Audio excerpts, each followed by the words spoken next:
Welcome, everyone, to another episode of the Just Learn Crypto Show. I am Sean Hebert, and I'm here with Tatiana Merez, Queen Tatiana. What? Hey, everybody, what's happening? I'm glad you came on the show. It's awesome. Me and Yeah, I'm glad you Tatiana. could have it last minute. Yeah, for sure. Why not? We're just swinging it. Me and Tatiana met on the boat cruise in Barcelona. We recorded a kick-ass cover of a Biggie Smalls song. Oh, no, it wasn't Biggie Smalls. It was My Milkshake Brings All the Boys to the Yard. What's that chick's name? It's not Kesha. Fergie? No. No, I don't know. No, she's... It was like a silver medal respectable. compared to our version. Khalees. That's the one. Khalees. I mean, ours was way better anyway, so it's not a big deal. But yeah, Tatiana, so tell me, what have you been up to since the cruise? What's been keeping you busy? Well, I've been extremely busy. After the cruise, I went over to Italy for an event in Maratea. I visited a friend of ours, Crypto Marina, out in Mallorca, so that was really fun. Yeah, she's awesome.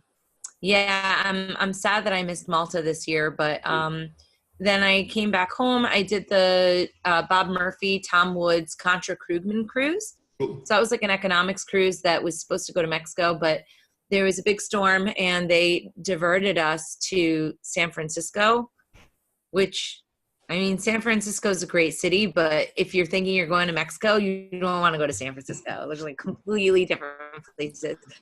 But you know, it was a really, really nice group of people on the ship, and I paid attention to a lot of the talks. And Naomi Brockwell was kind of running all these games and stuff. So I don't know. It was a neat trip anyway. So we had activities.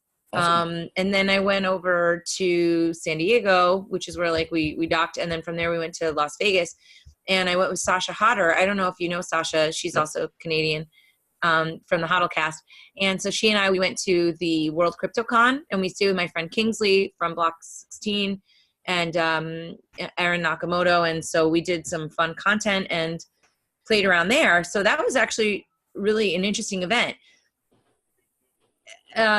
So Kenny was there. I don't know if he told you, but they censored people there. I've heard like so much crazy shit about that event, honestly. Like I've heard they weren't letting certain people in. I heard someone got poisoned. I heard someone did get poisoned. Josh Sigurdson got poisoned, and they didn't let in. They tried to block Ben Swan, and they tried to block Berwick. I think they did block Berwick, Jeff Berwick. But not because like Jeff has questionable past, but because of Jeff's hate speech, which, I mean, I am a big critic of Berwick, but he's not a hate speecher. It's ridiculous. And also, crypto is not supposed to be about censorship. So it was just like, what the heck is going on? Mm-hmm. But I met a lot of cool people. But we see that a lot, though. Look at the consensus meeting, or the big event that was in New York. They only had one media company there. They were blocking all other media companies. Like, really? I didn't know that. What do you mean? I'm sure they had like, you know, the independence and stuff. They weren't like making people put their phones in a box or anything. But yeah, I heard a whole bunch of things, and apparently this happens at a lot of events because they really want to control the people's perception of the event through social media and through these news things. And like they're charging a lot of companies like to spin these events in their favor and just advertise for certain projects. So there still is a lot of censorship in the crypto space. It's like kind of that would actually be the only place where I would think that it would have a place is like to your sponsors to make sure that their brand is being represented well. But get into another business. I mean, like, it's cryptocurrency. You know what I'm saying? Like, I don't know. I mean, this also kind of goes to the root of the OGs and then the new Gs. Yeah. And, you know, like, how corporate do we want to go? And we have to get a little bit corporate. It's got to grow. You need businesses and stuff. But I don't know. I mean, when you're talking about hate speech, who decides what's the hate speech?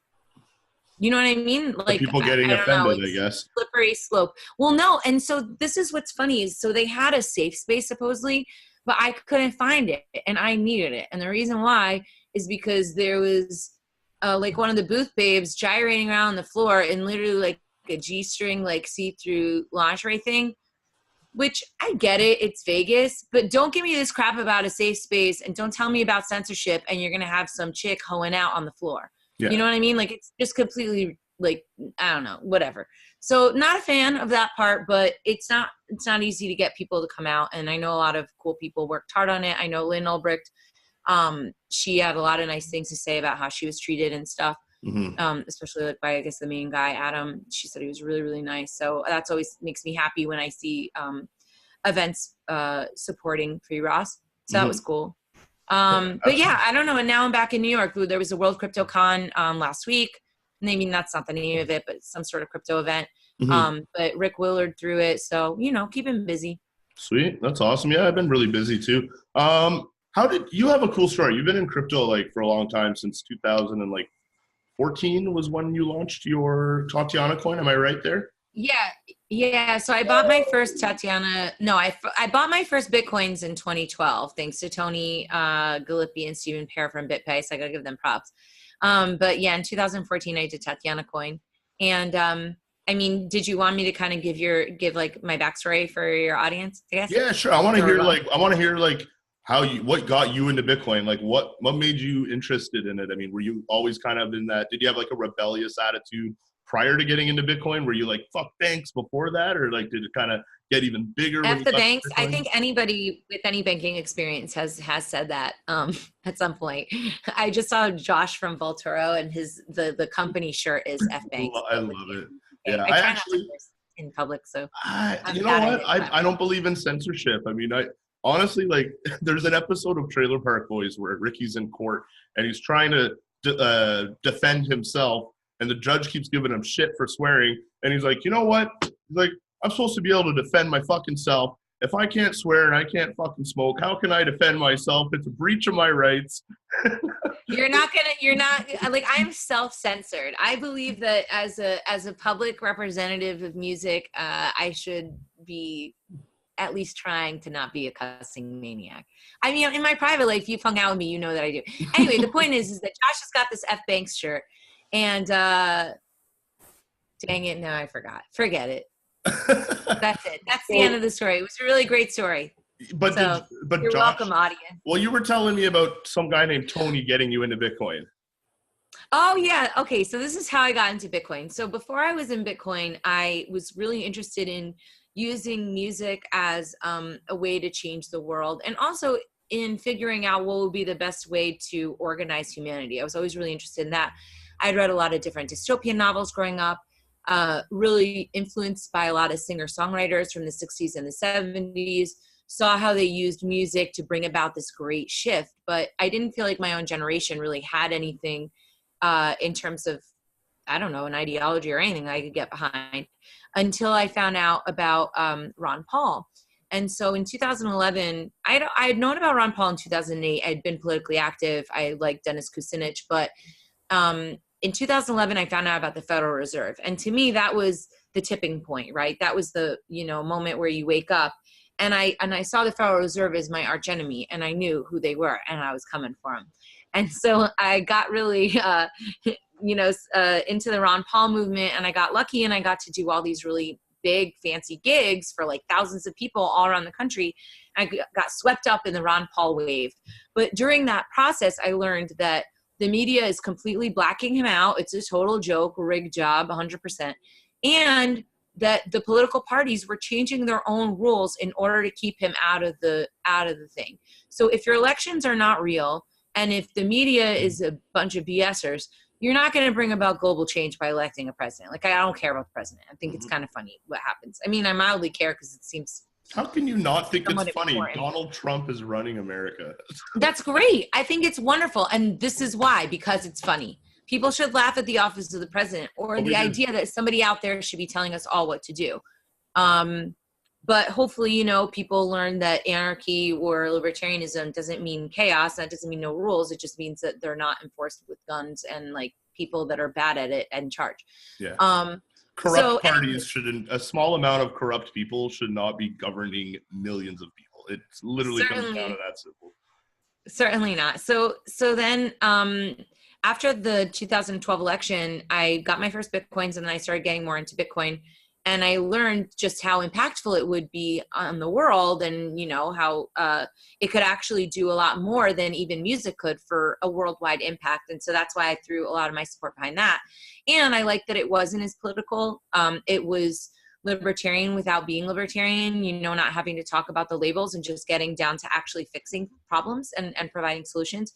And so, yeah, so that's how I got involved in the space. I wrote a Bitcoin jingle, and then I made Tatiana Coin. But I think we should play my jingle for people, because I'm sitting here with a guitar.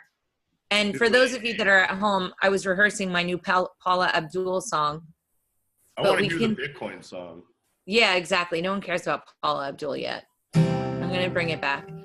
So yeah, I'll give you the Bitcoin jingle, and then we'll like talk about Tatiana Coin if you want. Awesome. All right. So in the story of Tatiana, this is what I wrote when I realized Bitcoin was boring and it needed to be fun. It's not really boring, but like it's hard to understand at first. So that's fine. Absolutely. All right. I didn't want to give any of my money to a nation based on war. I wanted to be free, nothing holding me back from where I want to go. I thought about it, what was the choice that I made? It was to take away the money, don't give up your money, use Bitcoin whenever you pay. Use Bitcoin whenever you pay. I didn't want to waste any of my time working for the government. I wanted to be kind, open up my mind, just like an instrument. I thought about it, what was the choice that I made? It was to take away the money, don't give up your money, use Bitcoin whenever you pay. Use Bitcoin whenever you pay. Ooh, ooh.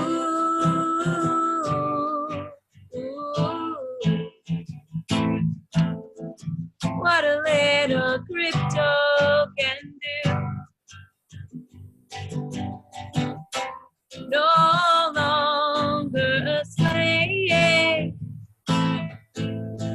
I don't have to work until the grave. So many times I cried to myself that we didn't have a chance. But Nakamoto came along with more than a song, gave the labor back to men. Thought about it, what was the choice that I made? It was to take away the money, don't give up your money, use Bitcoin whenever you pay. Use Bitcoin whenever you pay. Use Bitcoin whenever you pay. That was awesome. You played that on the boat, and I think that was your encore, the last song you played on the boat, and I was like, oh, everybody likes that song, but they like it not because because think about the words to that song. Like, as a person who has devoted their entire life to music, to change the world, to write a song that says Nakamoto came along with more than a song and gave the labor back to man. I mean, that changed like your whole worldview when you could start imagining the world with that much of an impact. So that was when I really knew that I wanted to be involved, and I thought that music and musicians could potentially spread that message. Mm-hmm. And so when I made Tatiana Coin, it was the world's first artist cryptocurrency. We made it on Counterparty back in, I think like April or May of 2014.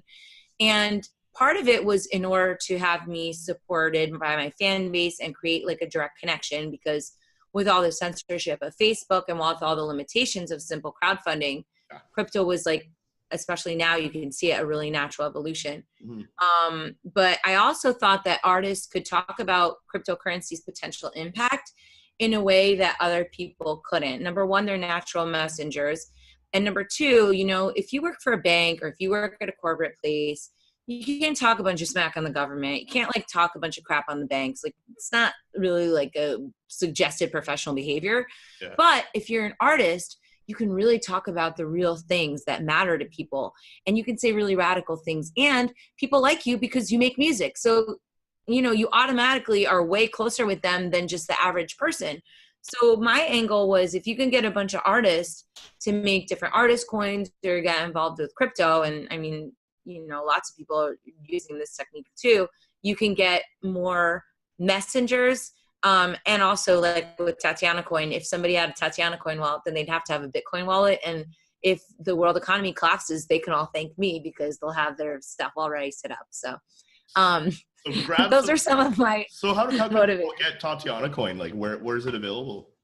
So I have it on my site, but you can't really do anything with it. So it's not like that great. I mean, you can use it to buy stuff in my site and you can use it as like a token. But what we did was, man, that was like a bad joke, not a pun that was intended. But you can use it, like as a commemorative token. But my goal when we made Tatiana Coin was really to create a much larger ecosystem. And I just didn't realize that that's what you would have to build. So in my mind, I thought that the coin is the direct connection between the fan and the artist. No platform can ever take that away from you. Nobody can ever take that away from you, period. No like label or whatever. So that was like the main component, but there's a number of different things that you need as an artist, right? You need a place to stream your music. You need to be able to sell your music. You need to be able to like, give it out and stuff. So what we did was we made a platform. I don't know if you know Adam B. Levine from Let's Talk Bitcoin. Maybe some of your listeners listen to that show with Adam, Andreas, and Stephanie Murphy. But anyway, so Adam and I, we kind of thought about it, and he made a platform called Tokenly and then Token.fm. So the music platform Token.fm, which now is like basically done, it allows you as an artist to connect directly with your fans by not only issuing your own tokens, but messaging with them directly, changing the pricing on your music, having your splits already built in, having a way where you can build in like a charity function. So you want 10% to go to BitGive, for example, you can have it automatically do that. And then on the streaming side, you're getting paid 20 times more than what you get paid at Spotify. And your fans are getting paid to like promote your music. Yeah. So there's all these different kinds of opportunities and stuff. And at this point, I guess we're just fundraising, so it's interesting what happened with the timing in the industry. It's been really hard. People are like, oh, you're a pioneer. It's so great. But being a pioneer sucks because so many things go wrong and so many things that you can't imagine will go wrong. And also things take so long to happen in the first place. Because, I didn't have a tech background. I didn't know it takes time to build things. I'm sorry. I know that makes me sound like an idiot, but I think that's a factor that people have to consider when you're thinking about your audience, right? And it's like, not everybody knows how to build this stuff, guys. But I'm really proud of what we built at, and so now it's just a matter of getting the funding. And also, do you have a website up for Tatiana Coin, or obviously you do? What's the website? Well, if people want Tatiana Coin, they could just go to TatianaCoin.com, which directs them to TatianaMoroz.com. Okay. And there's info on there. But if people want to know about the platform, it's Token.fm. Cool. Or Tokenly. And they've done a whole bunch of Token.fm has its own use cases, but Tokenly itself has been around for a while. Like they did the Spells of Genesis project and a bunch of other things. So they're real innovators in the space. But, I was talking with Adam today and, at the time decisions seemed like really good decisions, but hindsight's 2020, whatever it is, it's just really difficult with all the moving parts, especially with regulation around tokens. Oh, yeah. It's getting really, really tough. Like a lot of companies are moving out of the US, moving to other countries that are saying they're super crypto friendly. But I have it on good authority that a lot of these places that are really saying that, oh, bring your blockchain company here, they don't really have a set of regulations, and now they're getting pressure to put those regulations into place. And starting a company or running one in a sector that doesn't have set regulations is a bitch. And what we're going to see... it's so much harder than I thought. As an industry, it's just really, really hard. This whole year, people are pretending like they're still, driving around Lambos, but I know a ton of people that had a really hard year. Oh, yeah. And there's just so many things that compound the business itself in terms of being... I don't know. It's not like a regular business where you have certain expectations. It's like a regular business times 20, on acid or something. Oh yeah, absolutely. Are you, do you do anything in crypto, with trading, or have you ever done any trading or? No, my company, Crypto Media Hub, we do marketing and PR and stuff like that. And one of the things that we did at one point was we made some promotional videos with a person that was teaching me how to trade. And that was really fun. Nice. But I'm not good at trading. I don't want to trade. It's not my friend. I don't really like gambling. even though I'm a degenerate hodler, but I mean, I think that's just good sense. So, but trading gets really hard for me. I can't handle that. I think it's cool when people can do it. I want my friends to learn it so then they can thank me later, but that would be the only benefit that I would get. I hear you. Me, I already see like cryptocurrency as it's still a risky speculative investment. So, I mean, I just find it like you're compounding your risk when you start betting with this this digital asset that's already volatile and risky. You know, I'm in the same boat as you. I do like marketing and like media stuff and promotions and events and stuff for crypto companies. So I've got enough going on to keep me busy that I don't have time to be sitting around day trading all day. I don't know. Sometimes I'm not sure what's harder. I know, I hear you. What is like? Do you use crypto as a currency? Do you go out and like spend it ever? Like where you live, are there places that accept it? If I'm spending my crypto, I'm spending it like as a shift card or something. You know what I mean? Like one of those kinds of cards. And then I don't try and find stores. I know that I'm supposed to, but I just don't care. I don't know. I use crypto like in my business, which is actually really bad. And thank God I have Kirk, the CPA, to help me because it's miserable. But yeah, I think that I use Bitcoin and crypto for like larger things versus small everyday purchases. I know that you do a lot of day-to-day stuff, but do I do flights? Yeah, like I booked my flight to Barcelona with Bitcoin. So if I were to do it with flight, I would do it with like a debit card. I wouldn't do it with one of the flight companies. Not because I'd love to throw support behind them, but I don't know. I mean, first of all, I'm hodling right now, and I don't want to spend my Bitcoin ever, even though I know that's like bad or something. It's counterproductive to everything in my song. But I don't think that the prices are that competitive with the companies that take Bitcoin. I found that they were usually on average like $50 to $100 more expensive per ticket. And it sucked because I really would like to use them exclusively and maybe even do, a promotional deal, but it's going to be more expensive. I don't know. I mean, at the end of the day, when you're buying flights, I mean, I don't know, $50 or $100 difference between a flight is kind of, why? So you could say you pay with Bitcoin. Yeah, exactly. Later on, your flight's gonna be worth like $2 million. You can always remember that stupid flight, Yeah, exactly. But I mean, there's always like if you bought your flight when Bitcoin was a little higher and then Bitcoin went down, you're like, yeah, that was a good move. Now my flight really only cost me like only this year. This is the only time. I hope it's the last time too. Oh my God, Tatiana, when will this bear market be over?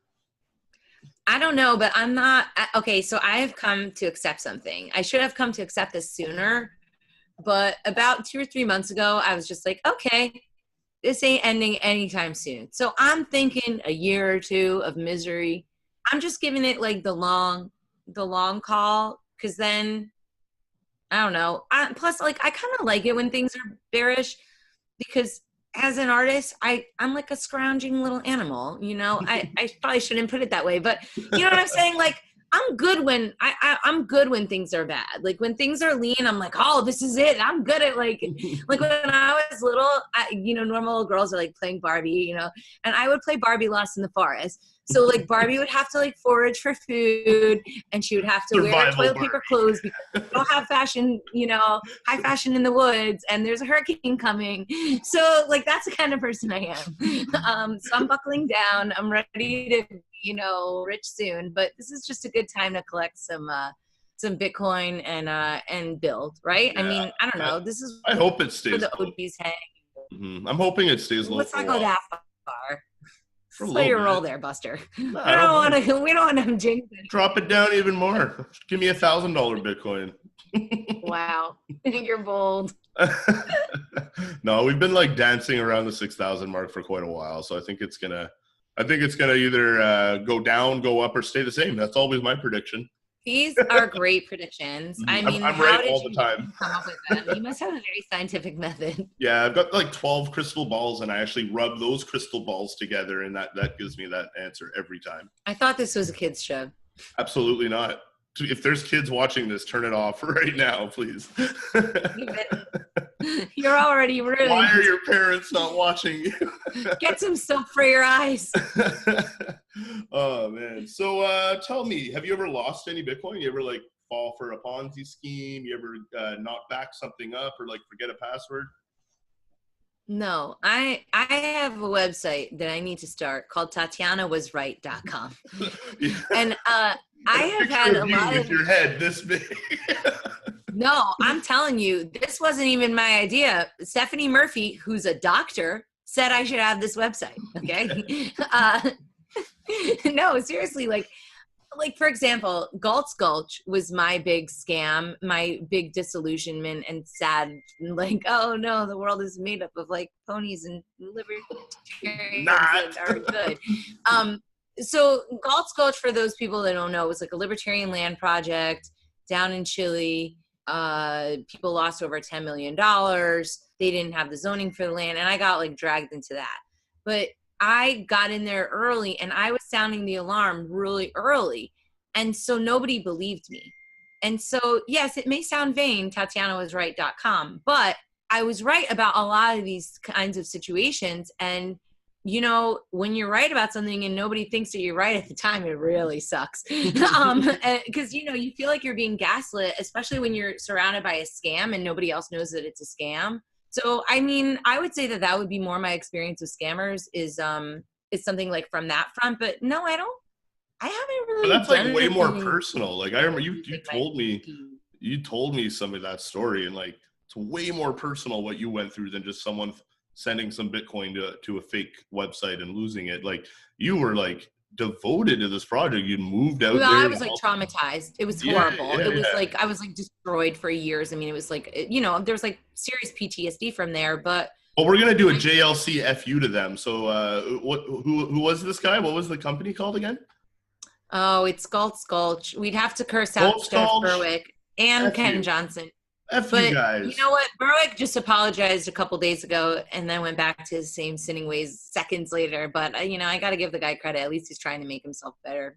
But anyway, it's not about shitting on that project necessarily. But you know, I think whenever you get into a space where you share an ideology with people and you feel like you're saving the world together, watch your ass, because that's when you get like creepy people, because you're not looking around you, you're thinking you're looking around in rose-colored glasses. And I think that can really turn people off from even participating at all if you get burned that way.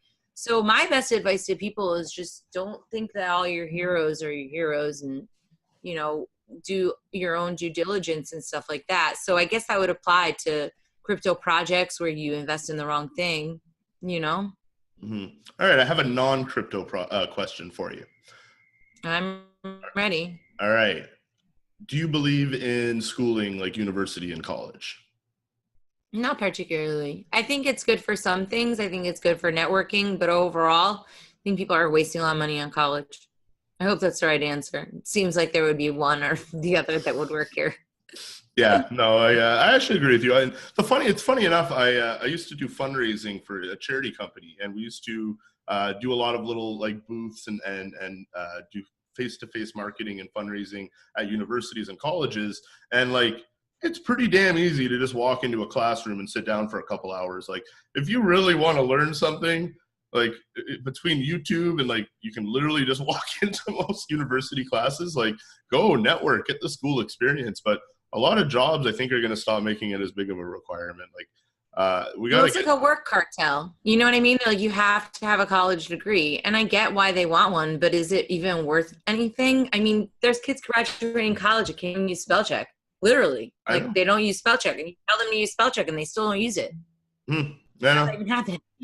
You know, I mean, if Bitcoin has taught me anything, it's that a piece of paper means fuck all. Well, what are you gonna do?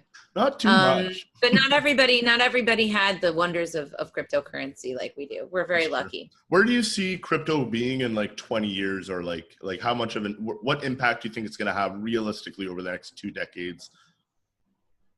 Well, you know, I don't know. I mean, I hope it's going to be a positive one, but what the hell do I know? I mean, I wouldn't be doing this if I didn't think Bitcoin and cryptocurrencies were going to shift the world. Period. You know, to me, just the idea that people are asking what is money in the first place, like, 10 years ago, if you ask somebody what is money, they'd be like, what the hell's wrong with you? Like, it's a stupid question. Yeah. But now, because they've heard about Bitcoin, all of a sudden just the concept that there could be another money is like out there in just the regular population. Mm-hmm. Well, how can you control that wild animal of an idea? It's so cool and exciting. That's why I'm like, you're like, oh, how do musicians get involved with crypto? I'm like, crypto's super rock and roll, you know? Just like going out there and being all wild and expanding and I mean, with that comes great responsibility, and hopefully we can have a lot of leadership in the space that reminds people of why we're doing it. I mean, I think it could go wrong, could be used against us pretty easily, but I don't know, I'm optimistic.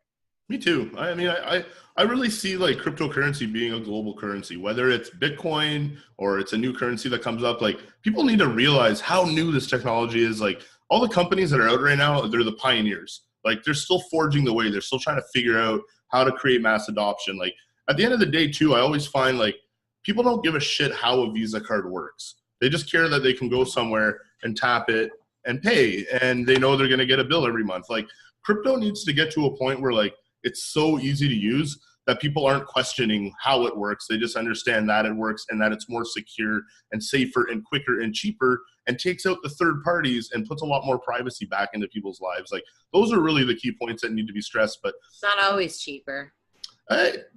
Yeah, not always. That selling point got a little rusty for a minute. I mean, I guess it depends it depends which currency you're using, right? Like, if we're talking just transaction speeds, maybe not the liquidity aspect of it, but I mean, from getting in or out of Bitcoin, yeah, it can be pricey sometimes if you're using ATMs or exchanges that have really high fees. But I mean, well, here's an example where it could be cheaper. For example, somebody sent me a wire from Canada, and it didn't come for almost 2 weeks. That was expensive. It got stuck at Tim You know what I mean? Like, it was the jerks in the banks. They were like, oh no, terrorism, or whatever stupid excuses they have. But sometimes the expense isn't just a transaction fee. I guess that's the point I'm trying to illustrate. Yeah, it's true, because it can take a long time. I'm working doing recruiting for a fundraising company right now, so I do interviews for them and I train their new fundraisers. And I was interviewing a girl today from Honduras, and I was like, I got to asking her, I was like, so like, if you ever do you have family in Honduras? She's like, yeah, I do. I was like, if you have to send money back to them, like, how much of a pain in the ass is it? She's like, it's like not even worth it. Like, the fees are ridiculous. It takes forever. It's so hard. Like, if you have family that lives in like a rural area, they have to go and find their way to like a Western Union. And it's like, it's just those problems, like simple things like that it shouldn't be that hard to send value across the planet. You know what I mean? Yeah. But there's all these third parties that make it so difficult just because of greed and corruption, and they want to have their hand in the pie. So that's all the shit I like about crypto. I like the fact that it's like empowering people that like maybe felt hopeless, or maybe there's no other way they saw, and then they're like, boom, crypto, wow, there's like another way to do this. We can create our own economy, and like yeah, it's really cool. Just like you started that coin, Tatiana Coin, like maybe we're going to start seeing like little communities creating their own coins and using that to transfer value between themselves. So it's exciting. Well, that was certainly something we had thought of. I mean, I don't know, are you familiar with like Ithaca hours? I am or not. Mountain hours or there's these like different kinds of regional coins. Okay. So when we were thinking about Tatiana Coin, I mean, this is when people first started thinking about Bitcoin 2.0. I mean, it's literally what we called it. It wasn't even blockchain. But I mean, there were so many different places where you can use tokens and like change economies around, but we've got a long way to go, and we've got a government that's harassing everybody all day long. So luckily, you know what? Crypto's international. So if one government wants to be a jerk, we'll go and take our toys and go somewhere else. Yeah. I like them apple suckers. Right. Yeah, definitely. That's what I always explain to people too, is that like, I get a lot of people that talk about the media and, oh, I heard this bad news and this bad news. Well, Bitcoin threatens banks and governments. Banks and governments own the media. So why are you trusting that as your one source of information? But that's too much of the populists, my friend. You're asking too much. No, these are like just people that anyway, we're not even going to get into it. So let's end the show on a good note. I've gotten a couple of my guests to do this activity. So why don't you, this won't be hard. Pretend I'm a 5-year-old and explain Bitcoin to me. No, we're not doing this. A 7-year-old?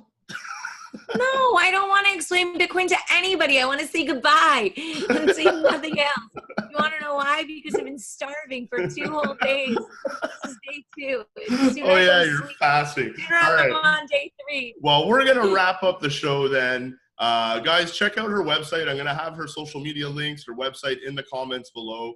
If you guys have any questions for Tatiana, shoot them in the comments. And as always, thanks for coming on the show, Tatiana. Hopefully we'll catch up soon. Thanks, guys. Peace out. Ciao, guys.